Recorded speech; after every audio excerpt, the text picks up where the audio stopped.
जबलपुर में हुए acid attack के मामले से शहर में जहां हड़कंप मचा हुआ है, तो वहीं पुराने एसिड अटैक के मामले की यादें भी ताजा हो गई हैं।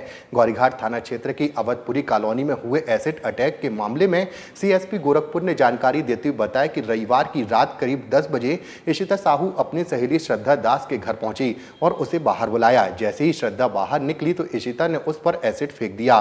श्रद्धा करीब 50% तक झुलस गई है। उसे इलाज के लिए निजी अस्पताल में भर्ती करवाया गया है।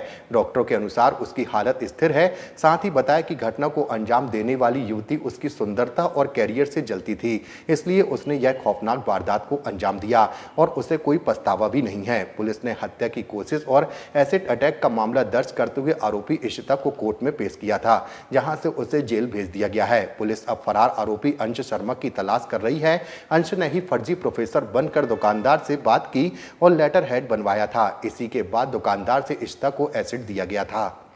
थाना गौरीघाट क्षेत्र में रहने वाली दो बच्चियां जो आपस में मित्र हैं और पड़ोसी भी हैं, काफ़ी समय से इनकी मित्रता है।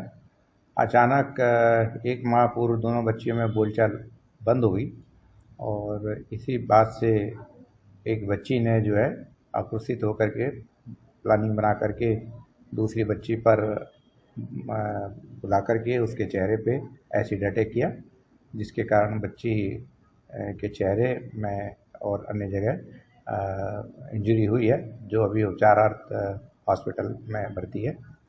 प्रथम दृष्टया इसमें धारा 124 बीएनएस का अपराध पाए जाने से थाना गौरीघाट में अपराध पंजीबद्ध कर लिया गया है और अभी प्रॉपर इन्वेस्टिगेशन चल रहा है। इसमें आरोपिया की गिरफ्तारी हो गई है। साथ में आरोपियों का एक साथी जिसने उसको एसिड खरीदने में मदद करवाई थी, अंश शर्मा, इसकी भी अरेस्टिंग हो गई है और अभी प्रॉपर इसमें इन्वेस्टिगेशन चल रहा है। जांच में जो भी तथ्य आएंगे उसमें वैधानिक कार्रवाई की जाएगी। ये एसिड कैसे खरीदा था, कैसे दे दिया गया है?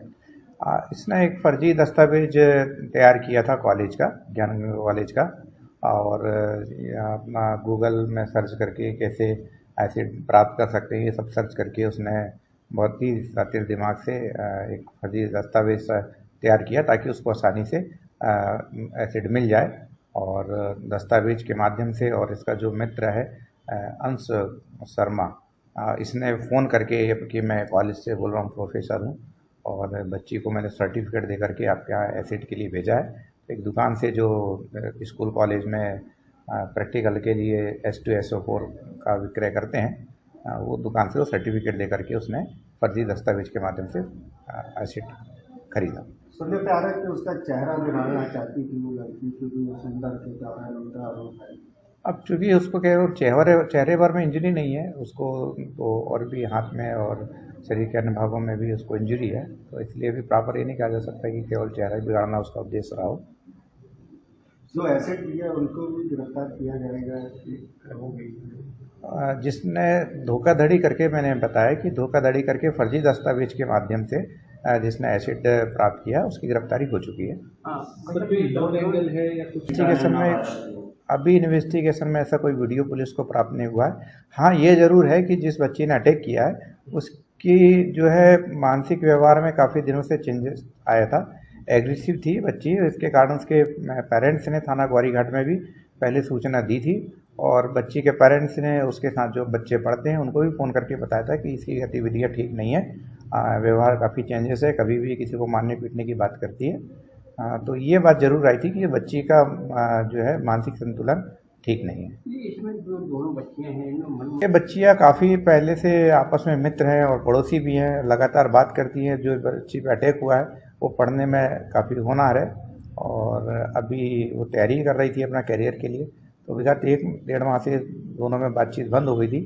तो इसी बात को लेकर के जो बच्ची है जिसने अटैक किया उसको काफ़ी ये चीज़ नागवारा गुजर रही थी कि इतने सालों से बातचीत हो रही है और अचानक उसने बातचीत बंद कर दी है।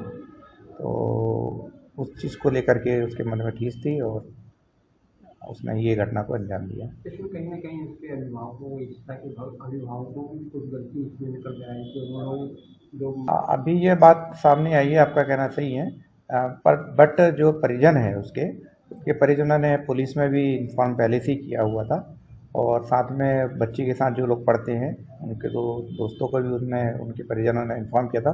साथ में उसका डॉक्टरी ट्रीटमेंट भी करवाया था, उसकी दवा भी चल रही थी। तो प्रथम दृष्टया अभी तो यही बात सामने आ रही कि परिवार भी जागरूक था, लेकिन जितना ध्यान उनको देना चाहिए था उतना वो ध्यान दे नहीं पाए।